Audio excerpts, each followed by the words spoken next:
এই বন্দি যখন পালানোর সিদ্ধান্ত নিল তখন তার পরিকল্পনা ছিল একদম সিনেমার মতো।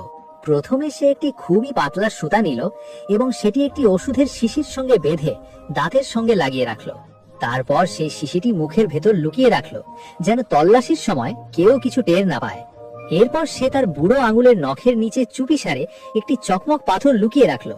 তারপর জুতার ফিতা নিজের বুড়ো আঙুলে বেঁধে পা দিয়ে জোরে ঝাঁকুনি দিল যাতে হাড় সরে যায়। এসব ছিল তার বড় পরিকল্পনার অংশ, কারণ পরদিন তাকে হাসপাতালে নিয়ে যাওয়া হবে, যেখানে এফবিআই জোর করে তার অস্থিমজ্জা পরীক্ষা করতে চেয়েছিল। সকাল হলে তল্লাশির জন্য পুলিশ কুকুর আনা হয়, কিন্তু সে এমন ভাবে তাকালো যে কেউ কিছু বুঝতে পারল না। হাসপাতালে পৌঁছতেই তাকে অপারেশন টেবিলে শুইয়ে ঘুমের ইঞ্জেকশন দেওয়া হলো, কিন্তু ঠিক তখনই সে মুখে লুকিয়ে রাখা শিশিটি ভেঙে ওষুধ খেয়ে ফেললো। ফলে ইঞ্জেকশনের প্রভাব নষ্ট হয়ে গেল। সে তখন পুরো সচেতন ছিল, কিন্তু ভান করছিল যেন অজ্ঞান। সবার মনোযোগ অন্যদিকে যেতেই সে তার ভাঙা আঙুল ব্যবহার করে গ্যাস পাইপ খুলে চকমক পাথর দিয়ে আগুন ধরিয়ে দিল। আগুনের লেলিহান শিখা উঠল।